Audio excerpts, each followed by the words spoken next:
Hello everyone, and welcome to another edition of Atomic Mass Transmissions Live. I'm John Schaefer, and today I'm going to be talking a little bit about some Star Wars Legion terrain. I have been scheming on a campaign with some of my friends, and we've been thinking about, once we get on the other side of quarantine, what we're going to be doing. And I have been inspired by the Imperial bunker terrain piece and the linked scenarios that are in there to create a series of linked games for myself and my friends, so we can kind of do a bit of a weekend campaign to kind of kick off getting back together and hanging out again. But I didn't want to do just a regular old bunker. I wanted to do something kind of massive and kind of a bit more grand, I guess. So what I'm going to be doing is taking two Imperial bunkers, combining them together, and making something kind of cool. So let's take a look at what I have in mind. So these are, the Imperial bunkers that you're probably all very familiar with.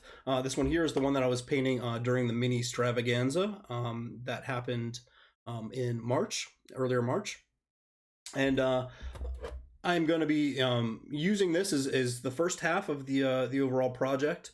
But I have an whole other bunker here assembled. I took all of the consoles and kind of combined all those together in a cool way to make the interior a little bit easier to plan out. And I think that a lot of people haven't really gotten a chance to see the inside of this and understand how the bunker's all put together. So it's a super cool terrain piece. It has lots of interior detail. The door opens and closes. It's pretty neat. So the way that I painted these, you can always go back and check on YouTube where we archived all this stuff. But I started off with a kind of army green, I guess, kind of spray paint color as a primer to get started off with. And then I used a bunch of sponge painting. Just used like a big kind of craft sponge over top to get this really cool kind of mottled and weathered texture. And then over top of this, I'll probably add a little bit more detritus and leaves and some other little things, kind of like we saw in Return of the Jedi when that bunker was not so well kept, I guess, as you want to say. So what I have in mind, and something that I like about this is, the bunker's kind of been set up and we designed this in such a way that you could take these two rear sections off if you wanted to, and you could combine them together to make, kind of a double bunker like this. They can just go back to back like that, and that certainly works very well. You can see here on the inside, these little sections will kind of butt up against one another, and now you have double the trouble. Definitely very cool, but I started thinking more and more about it, and I just finished painting a lat LE not too long ago. So my plan is to actually make this quite a bit bigger and make a landing pad for the top of it as well. So let me show you how I'm going about that. So we've got these two sections here, and then I have taken some plastic art here and some dowels, and I'm going to use this as a spacer. Let me move a few of these things out of the way. All right, so we're gonna have two of these things that are gonna go kind of back to back here to connect these two, and then we can still take the actual side pieces and we can connect those on the back, and they'll kind of slot in there together like that. So you can see that this, if you look at the front side of it, you've got these kind of triangular dowels, and what this does is these fill in the gaps between the walls where they connect. So if you've got this wall section that's going to connect in right here, excuse me while I kind of lean over the camera a bit, and these all bump up together, now these sections now fill out that space in between where those two things connect. So you can kind of see it here a little bit if I move the whole contraption.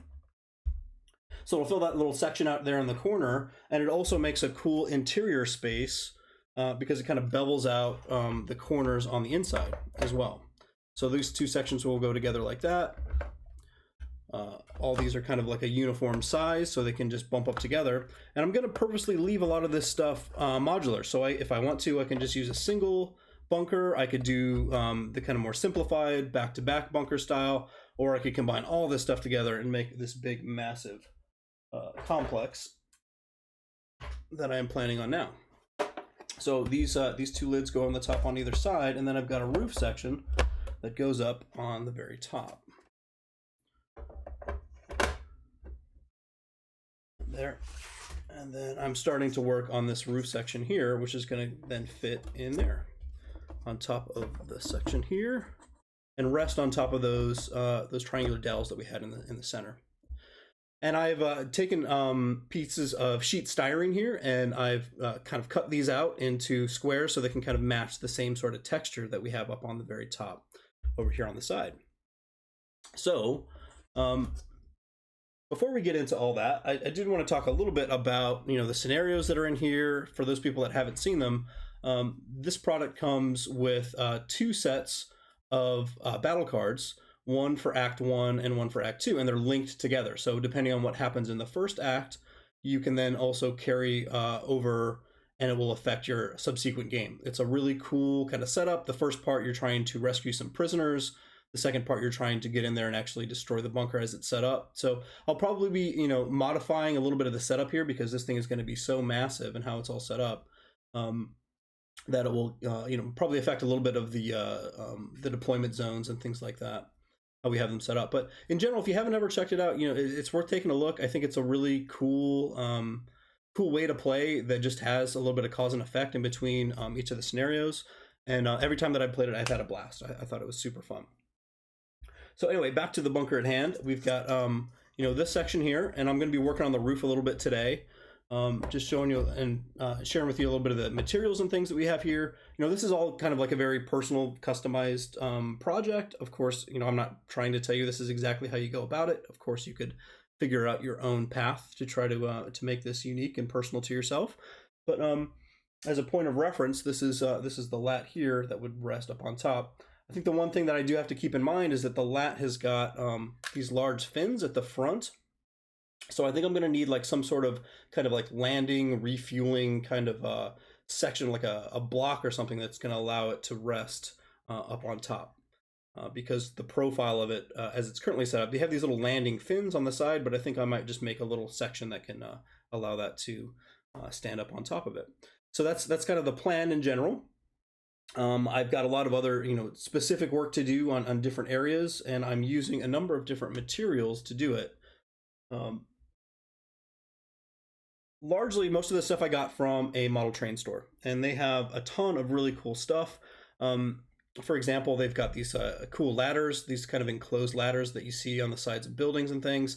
I want to actually put a hole here on the side of either of these, and then have the ladders kind of come up to the top, so when a pilot would land down here, they could then descend down into the bunker from the top part, possibly putting a hatch and that sort of thing on there. So that's going to require a little bit of kind of perusing in all the bits and all the extra components that I have in my bits box to see if I can find the parts that I absolutely need. But yeah, it'll be kind of a fun journey to try to figure that out, and I always kind of like that sort of problem solving. As far as the inside is concerned, what I'm thinking about here, so we've got these kind of corner sections on either side, and then I want to try to configure all of these together to make a kind of like a central command station, and I haven't really figured out the best configuration for it yet. But what I'm thinking about doing is possibly using this, which is actually just a tub of brush soap that I have left over, and possibly making that kind of like a command table or like some sort of display. It seems like in Star Wars you often see people kind of huddled around a hologram projector of some sort.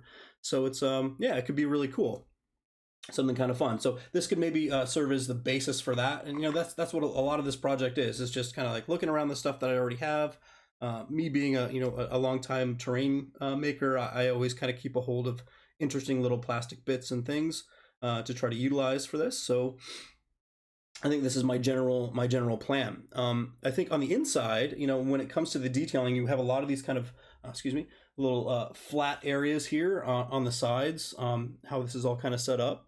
So I think what I'm going to do for that is I've got some spare moisture evaporators, and these come in like a lot of really cool parts that I can use to try to embellish the inside of it. So each moisture evaporator comes in 2 halves, and these are flat on the backside with the exception of these pegs right here. And these can just go right up against the wall and look pretty cool to add like some jazzy little detail and stuff. So maybe they're going to go over top of these columns.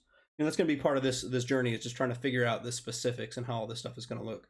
And then I also have these this little antenna that goes on the very top. This is going to make a cool little communications antenna. So maybe something like that lives over here on the side. Yeah, we'll experiment with it a little bit as we go about it. So yeah, it should be Should be a fun journey. It's going to be a pretty large project, but at the end, I'm going to have this awesome centerpiece that's going to tell a really cool story. I can make a bunch of themed games based around it, where you're trying to get in there to rescue other, some captured rebel soldiers, or if you're just trying to maybe disrupt any sort of forward observation, that any like speeder bikes or anything like that, you can get in here and kind of disrupt them a little bit. So in terms of the overall setup, kind of what I envision, you've got a door on either side, right? So I think it would be really cool to actually have this set up on a terrain board where this is like up on top of like some natural archway, like something that you might see in the Southwest or something like that, some sort of like narrow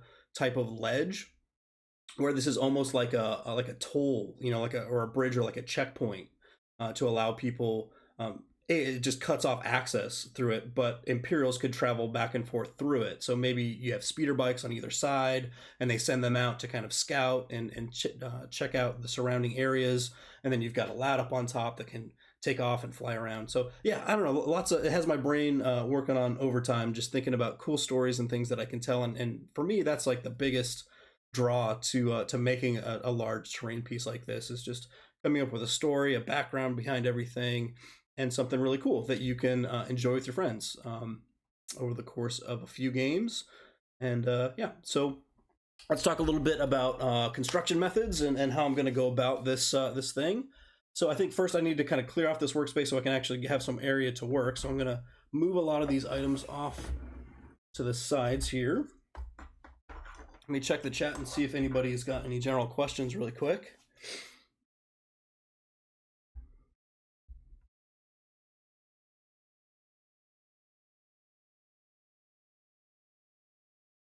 Oh yeah.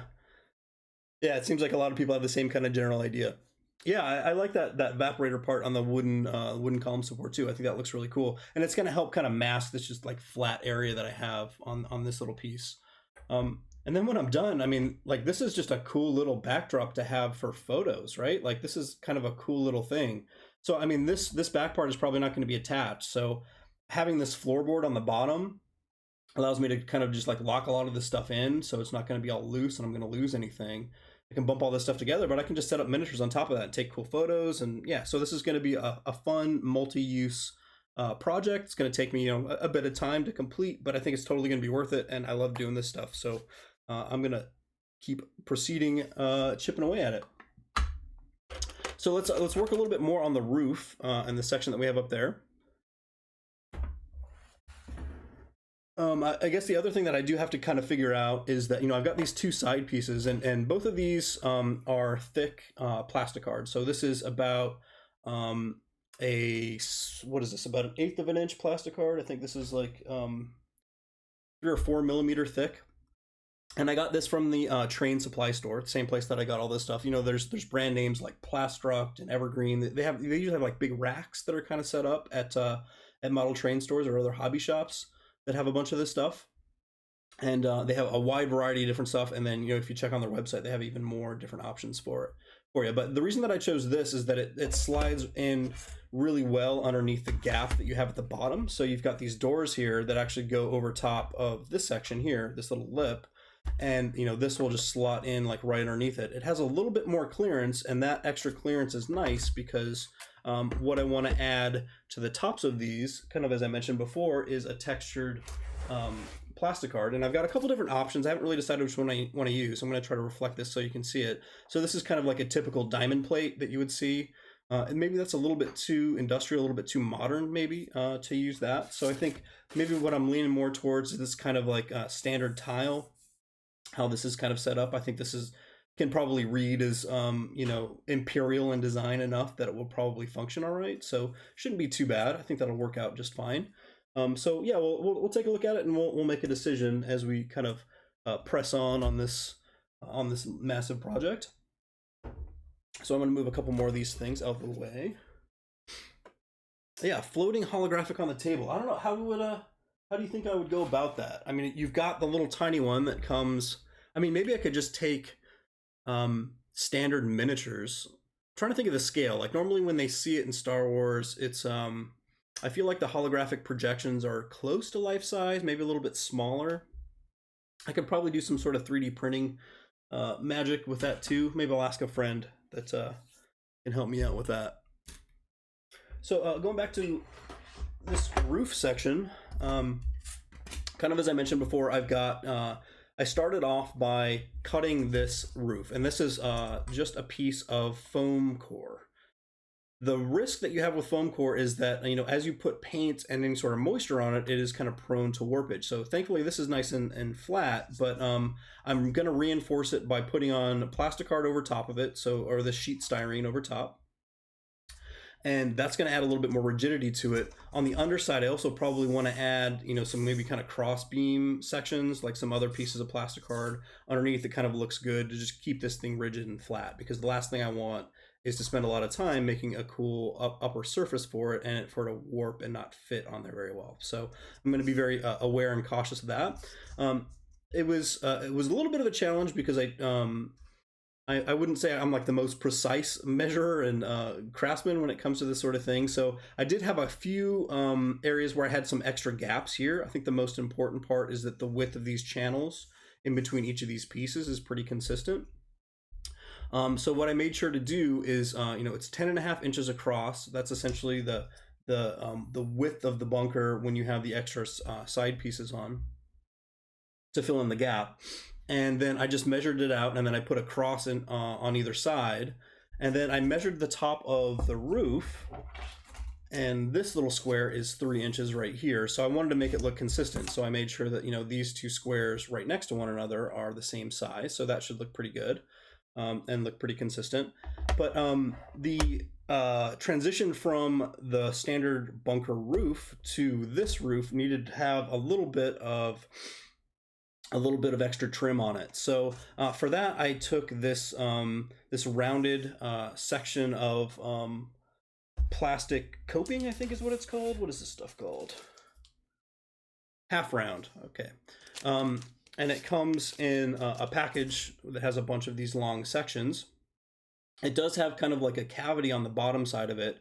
So I just kind of filled that in with a little bit of super glue and put a little bit of extra tabs on the side. And then what I did is I just kind of eyeballed a 45-degree corner here on either side. So I can just kind of make a picture frame that will go around this entire thing. And that will be nice because it will hide up a little bit of my sloppiness in my measuring on the tops of the plastic card, where all this stuff goes to the very edges of the roof. So yeah, and then to keep everything aligned and spaced, I essentially measured out. So it's 10.5 inches across. This is 4.5, and then each of these are 3. But I just shaved off like about a 1/16 of an inch off of each one to allow the channel to be present in between each piece. And that took a little bit of back and forth and a little bit of trial and error as I measured.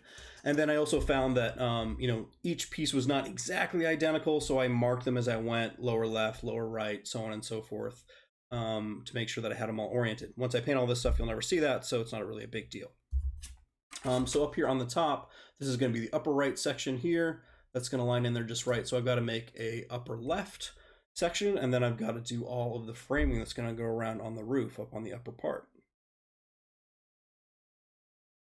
Yeah, maybe the diamond plate panels would break up the floor. So I'm not sure. I think that, you know, the texture, like that, you know, that really cool Imperial texture, it's kind of hard to replicate, I think, without, you know, a 3D printer or a laser cutter or something fancy like that. I didn't really want to go down that route. This is something that I'm trying to get done relatively quickly.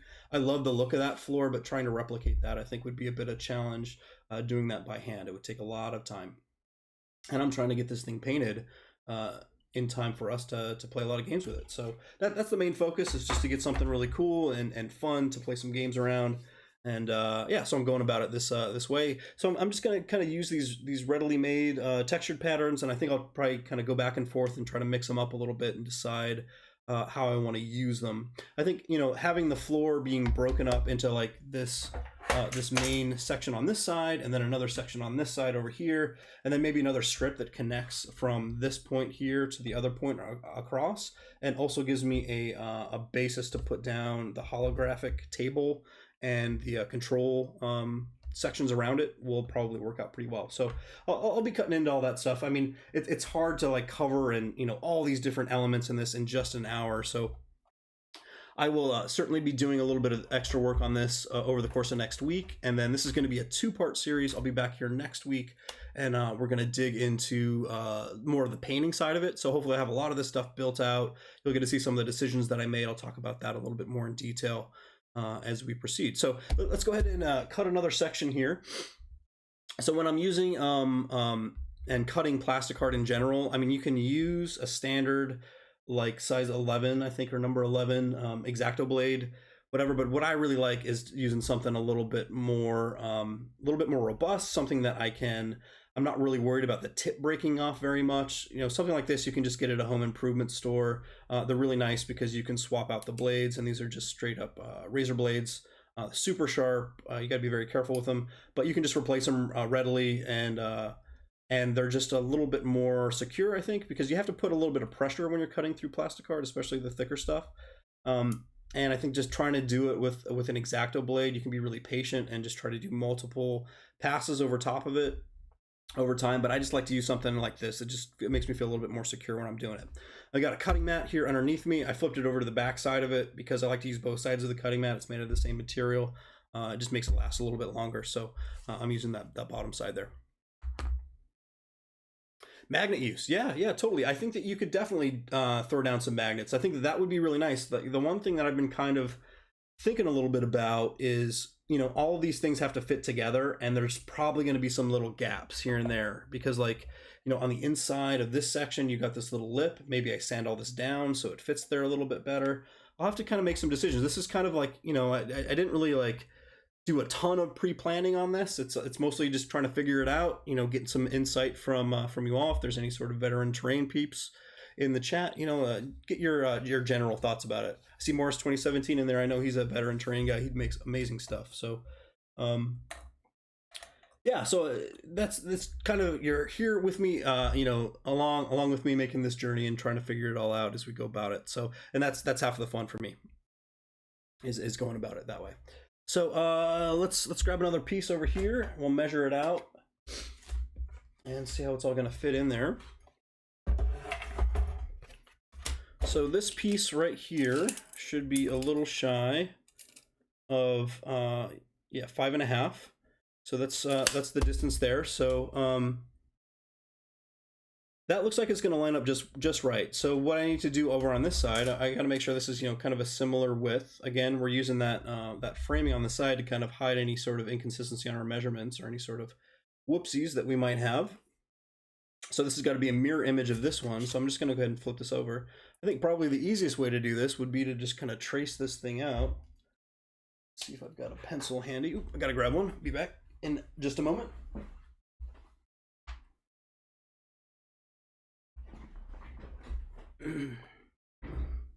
Yeah, indeed, the Get Her Done Now blade. Yeah, that thing I've been using quite a bit. It's kind of funny that I'm doing something like this because I'm also about up to my neck in home renovations right now. So a lot of my life is just measuring and cutting and using power tools and things like that. It's it's a good time. It's fun. My mom's actually out here visiting me. My birthday was last week, so she's out here hanging out. She's been lending a ton of help and helping me repaint some stuff in the basement and things. So it's been a good time. Lots of fun. All right, so let's just see this real quick and see how this is going to match up. I think I'm going to have a little bit of an extra gap there on the side. I think because of that, I have a piece here that's it's a little bit too narrow, so I'm going to flip this over. I'm going to redo that. Yeah, this one's a little bit longer. I think this is going to work out a little bit better.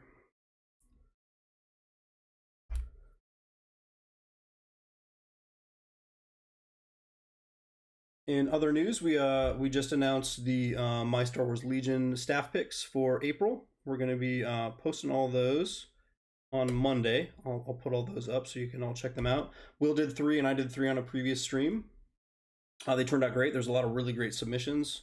A lot of really cool stuff there. We're going to be doing the next one. We're going to wait until May, though, but I'll go ahead and let you know now that it's going to be all about corpse units. So we're going to be doing a a series of streaming where Will and Dallas and myself and Michael from the development team are all going to build new armies for Legion, and we're all going to do a 500-point skirmish force over the course of May. So that should be a lot of fun. So we figured that, you know, to coincide with that, we might want to. Oops, hold on one second. Look, I had a camera issue. Let me see if I can fix that.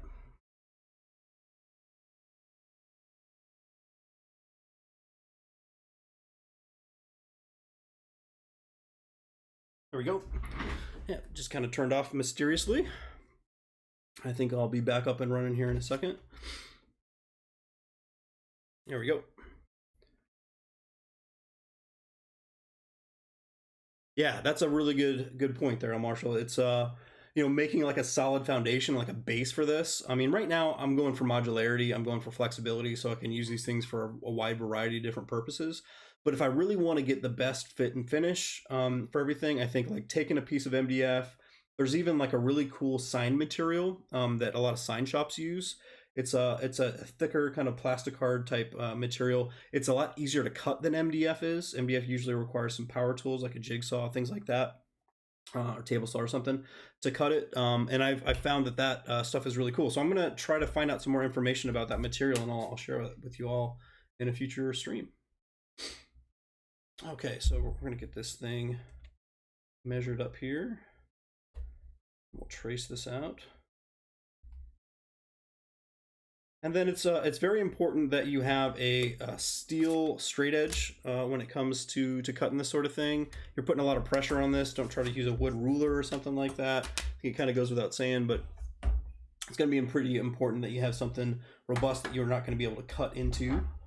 So for that purpose, I like to use one of these, just kind of a framing square that I got from Home Improvement Store. I'm using this for a lot of other stuff around the house, so it's pretty handy for me. It's nice because as long as you have like one true straight edge, which I think in this case, looking at these two, this one is probably the one, you can kind of like line it up and keep your lines and your cuts pretty straight. All right, so make sure to get your hands and your thumb and things out of the way. And I think for this, I'm actually going to stand up because I like to have a little bit more leverage over top of things. I think trying to sit down and do it doesn't really work that well for me. So up to that point right there. Actually, I think what's going to work out best, I think when I have these kind of corners, rather than overcutting it, I like to start in the actual corner itself and then cut away from it. So I will measure up to there. And so you just want to score it lightly first. You don't really want to try to bear down and try to cut it in one fell pass, because a lot of times what happens there is that extra pressure is going to cause your ruler to kind of skip and move or whatever. So just make it like a light little channel there first, and then commit to the cut and just cut it deep and all the way through. Okay. Right, and the same here, just starting from that corner. So because we don't want to just cut across it and then now we have this kind of unsightly little section over there on the side. We want to just start from the section and then cut away. All right, so we'll go down over on this side.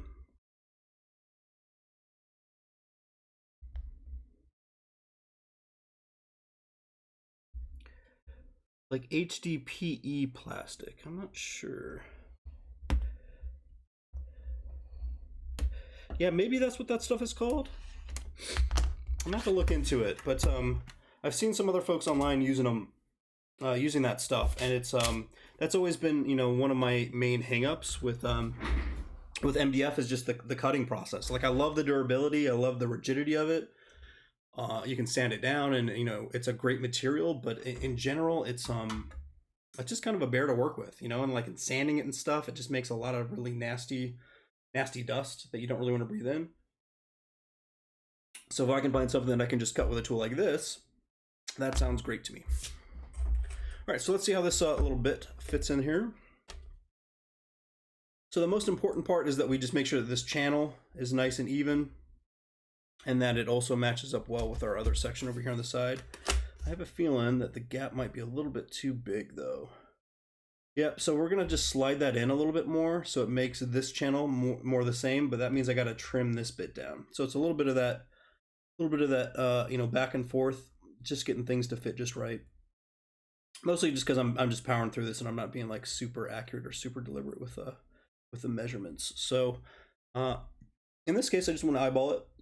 Just gonna just make a mark here where this needs to be, and this is just gonna go out a little bit further. Get my big head out of the way.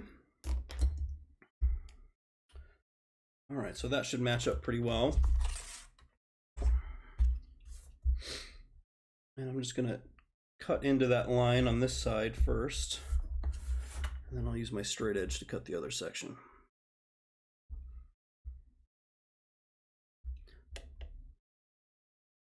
So is there any big, massive, and cool terrain projects that anybody's working on in the chat? I know Morris 2017's got a doozy. He's doing a bunch of really cool Kashyyyk stuff,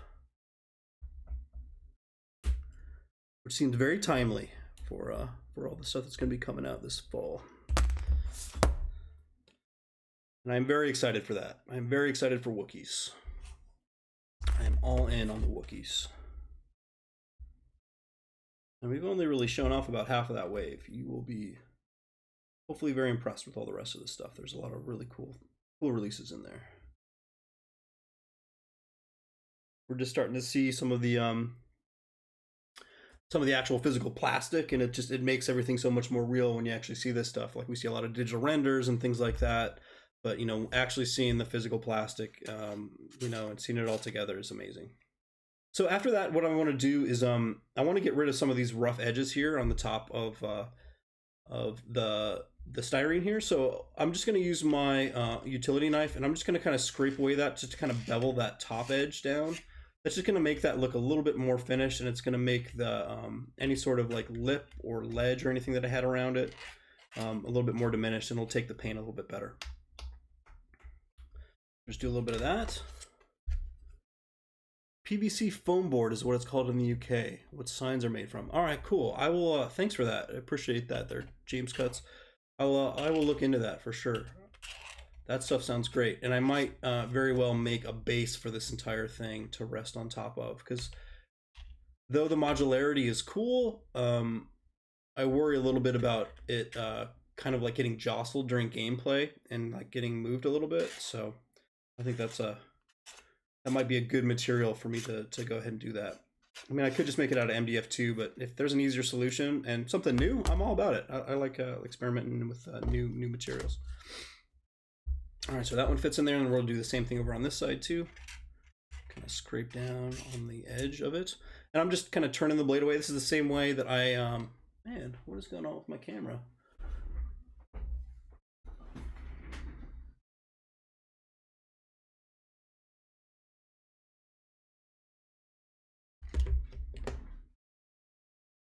All right, well, let's see.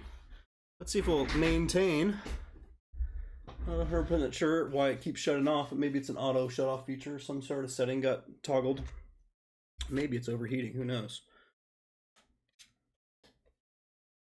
Thanks for bearing with me as I turn my camera on and off.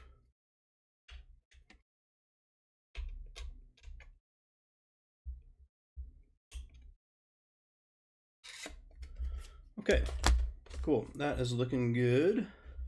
See a little bit of trim that we want to do there. But as I was saying, what's you know, when I kind of go about, you know, this kind of scrape, that's the same way I do mold lines on miniatures. I don't use a big old knife like this. I use a, you know, a smaller, like number 11 blade. But I think just kind of placing it, you know, at about a 45-degree angle, like opposite the way that you're actually going to drag the knife, just it's a real fast and easy way to do it. It's very controlled. It's a good way to take care of mold lines.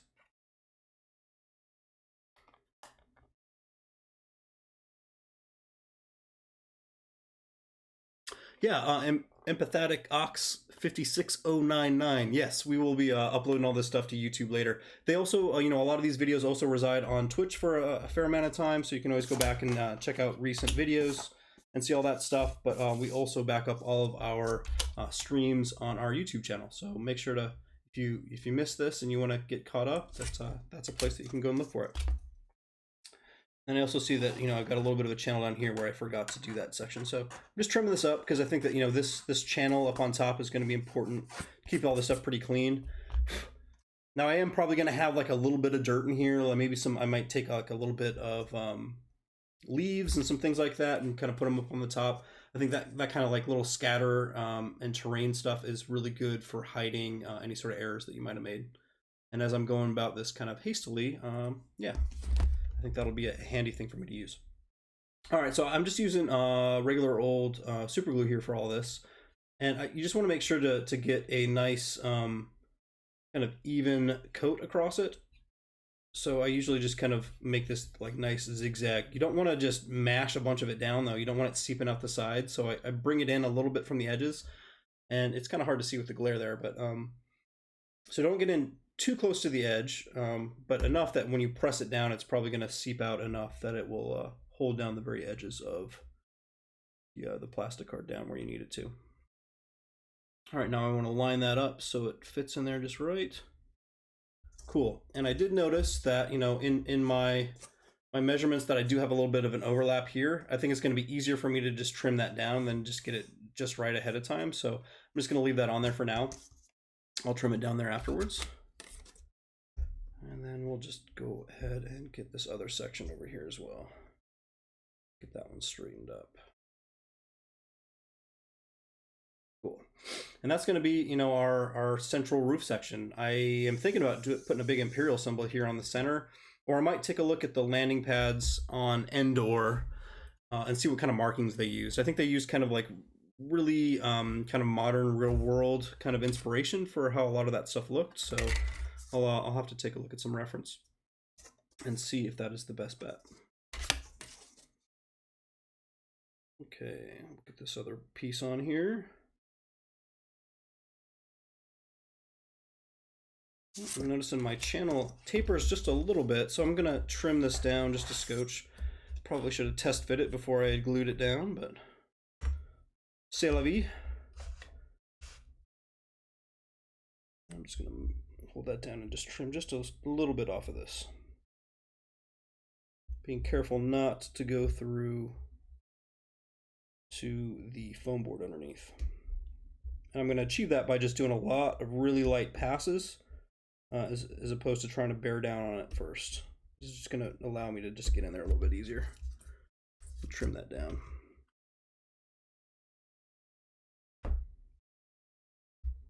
Multiple passes here.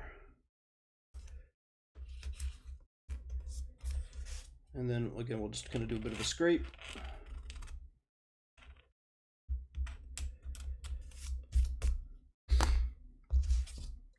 And now we'll see how that fits. Yeah, much better.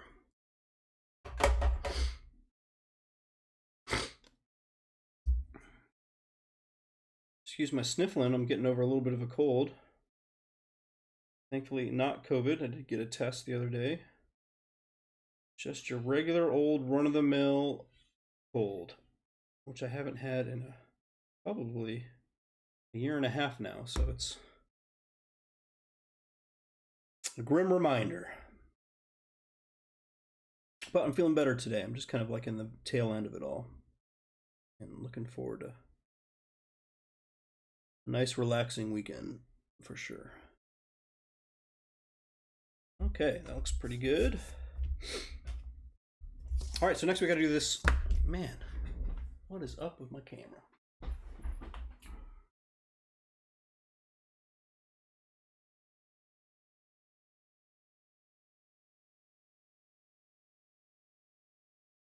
Bear with me as I get this thing up and running again.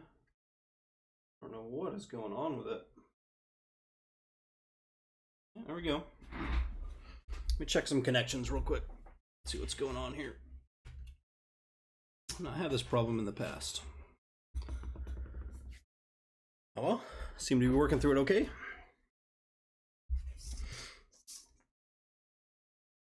All right. And then on this side here, I've got a little bit of that extra, so I'm going to go ahead and trim that down. I'll do that now. I'm going to do it on this side because it's a little easier. I know you can't see it very well, but it's going to be difficult for me to do it otherwise, and I don't want to risk cutting myself.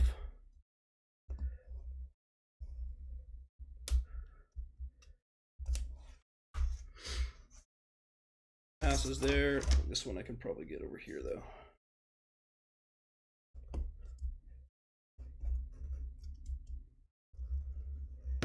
Now the other thing I'll have to do is I'll have to fill in these sides here. I don't really want to leave that exposed foam core underneath. I like foam core for its lightweight and ease of cutting, but that texture I think is prone to A, not looking very great, and B, I could also potentially get some moisture or something in there, and there's more of a chance of it actually buckling or warping on me.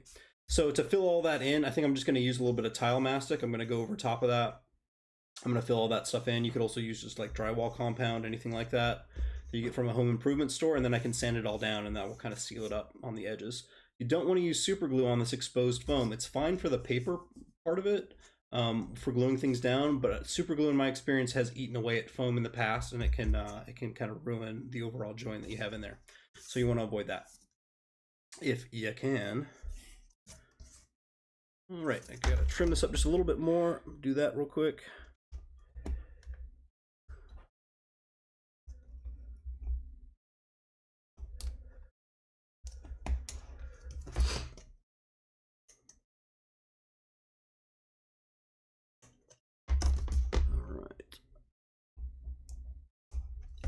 Okay, so now we have a nice flat edge that should to meet up pretty well. So the next part is we need to do all of these trim parts here. So essentially I'm just gonna measure, this is gonna go to the very corner here, and then I'll just mark it on this side for where it needs to go. So that's as far as it's gonna be over here. Apologize for the hammering you hear in the background. Sounds like my mom is doing some work. All right, here we go.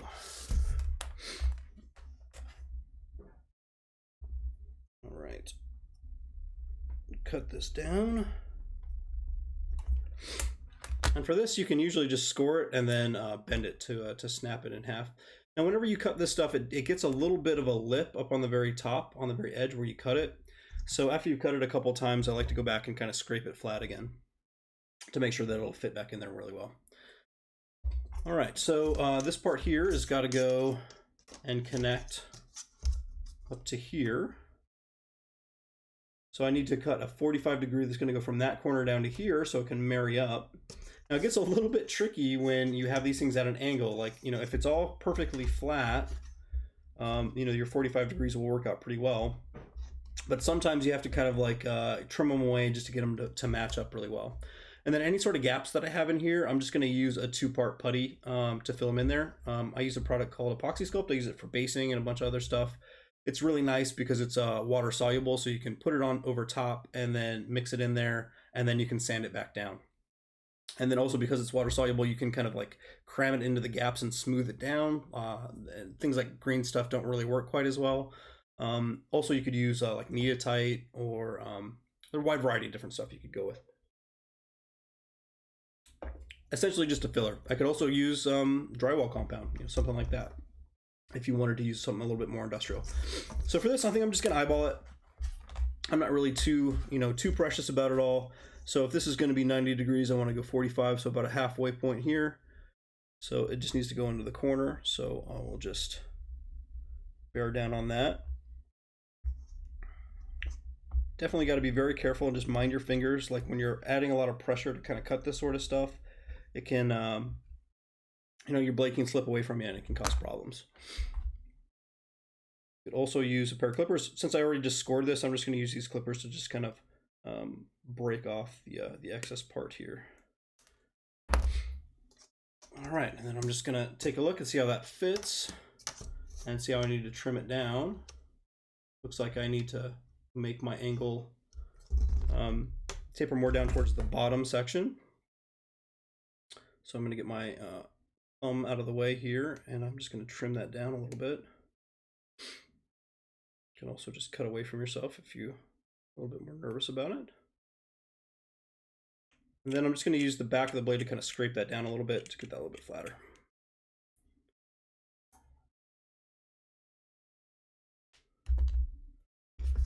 Okay.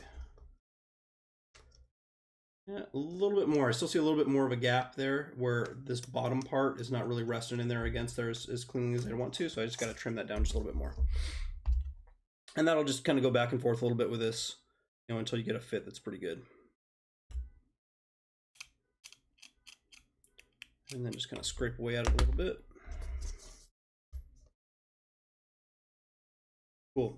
That's pretty close. I think, you know, after that point I can just trim that down with and fill it in with a little bit of filler to fit in there well. But before I attach this other side, I want to, you know, also apply a another bevel on this corner. So go ahead and do that again. My ball, make sure that I have it oriented the right way. Just cut through there. That one went a lot easier than the other one. And just, I see that I have like a bit of a hump in there, so I'm going to trim that down a little bit.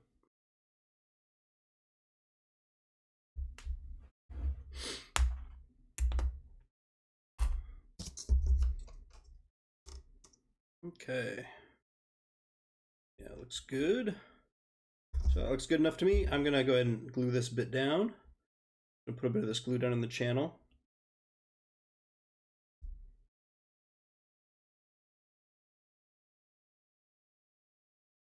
And just try to mind your fingers. I usually have like a rag nearby too, to just in case I have any sort of spills or anything. And I don't go all the way up to the end because I'm going to just put a little dab of super glue here on the end to hold it down.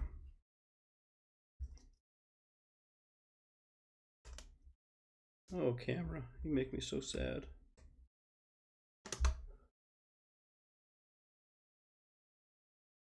I will have to troubleshoot this. See what is up with that. Why it keeps cutting out on me. I'll have to look at the timer and see if it's maybe like an auto shut off or something. There's just like something that's just acting weird.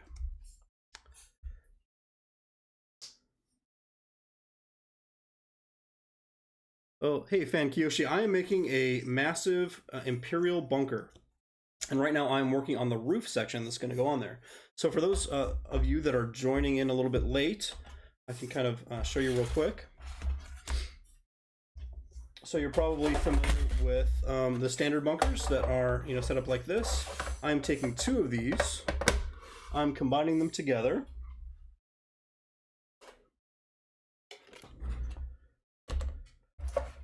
To create this.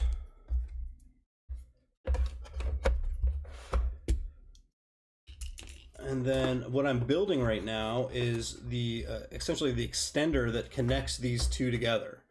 So you'd have this section that would go over top here, that would connect, and then what I'm working on right now is the roof that will bridge these two pieces together to make a landing pad for the Lat LE, which is an upcoming release that we have for Legion that looks like that. There you have it. Hopefully that answers your question.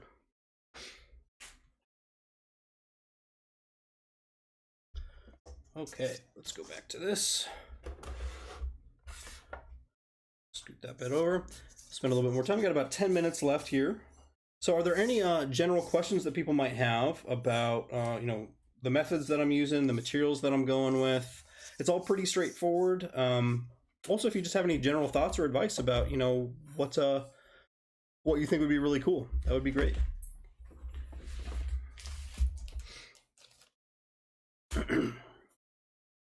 All right, so we're gonna measure out this extra piece here. I'm gonna go ahead and mark these. All right. To here.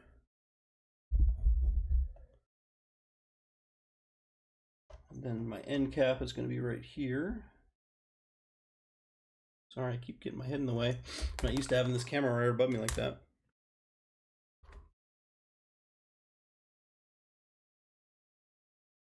Okay, we'll go ahead and start off by just beveling this side.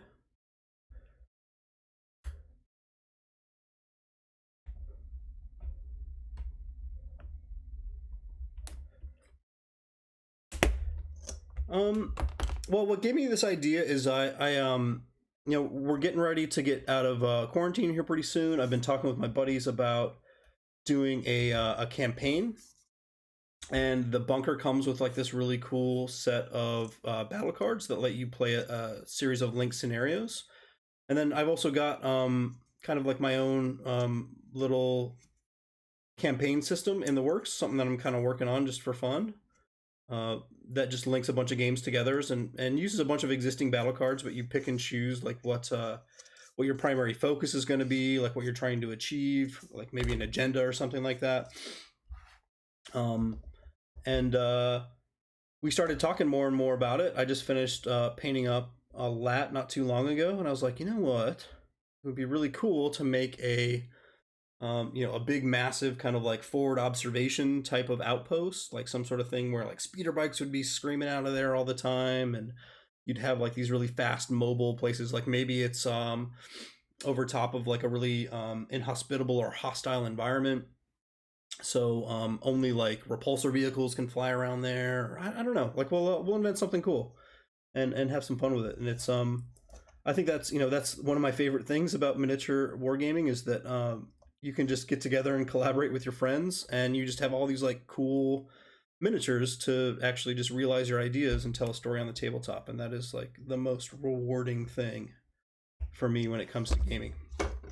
Super fun. Collaboration is the best. It's awesome to like get together with your buddies and like come up with something that is going to keep everybody super happy. Nobody really cares who wins at the end of the day. It's just the story. That's the most important part, and the smiles, you know?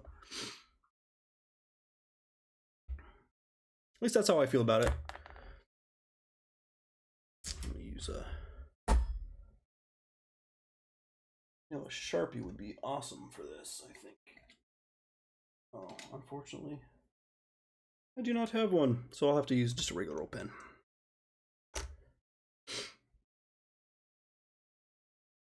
All right.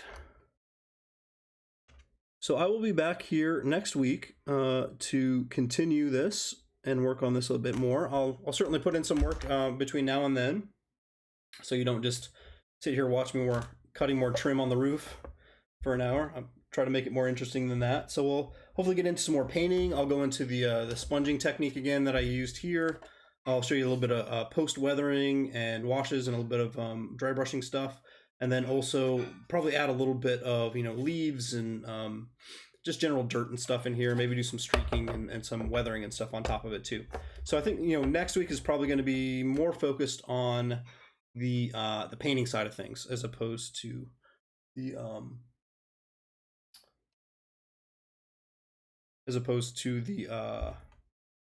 the assembly, which I'm doing now. I'm also going to see if I can figure out what's up with my camera, because I am just having a lot of problems with it shutting off today. I don't know what's up with that.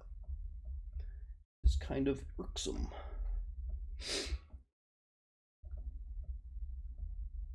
Okay, score that down a little bit and then just snap it off. Trim it down a little.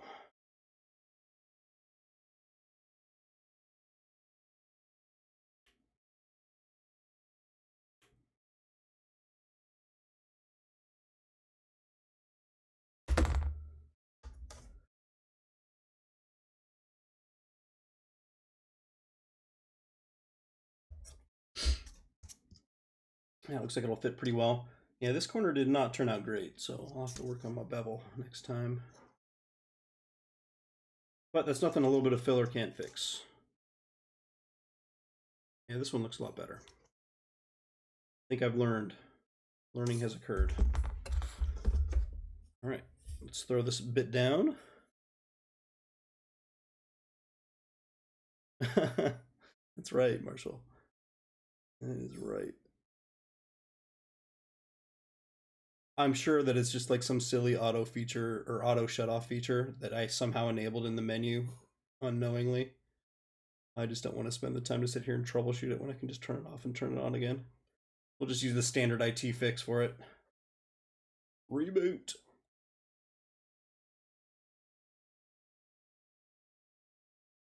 Right on cue. Nice. Come on, little buddy. Don't fail on me.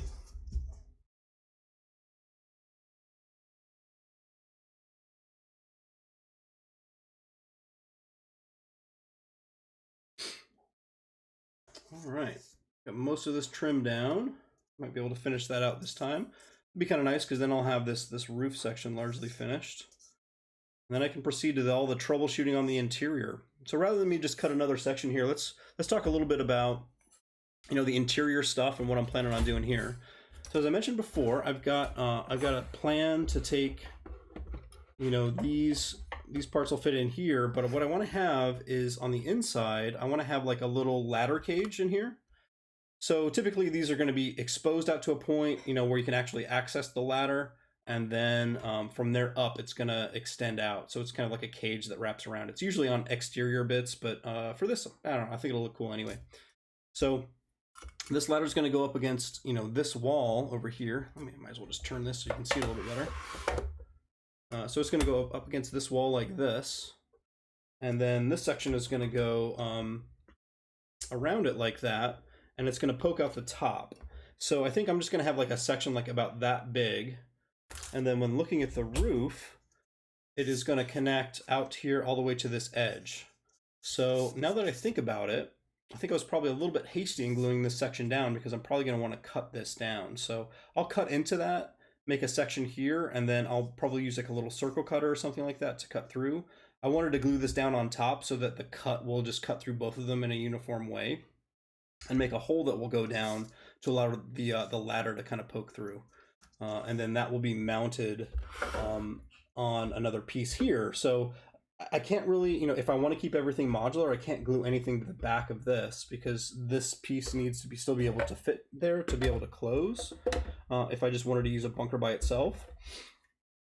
But, I might just commit to this massive bunker and then just, glue a lot of the stuff together and then not really worry about the modularity of it. It's if I'm going to make this big massive bunker, I'm probably going to play with it in its entirety anyway, so might as well go with it. But that's going to be a little bit of the weekend troubleshooting, a little bit of figuring it out over the course of the next couple of days.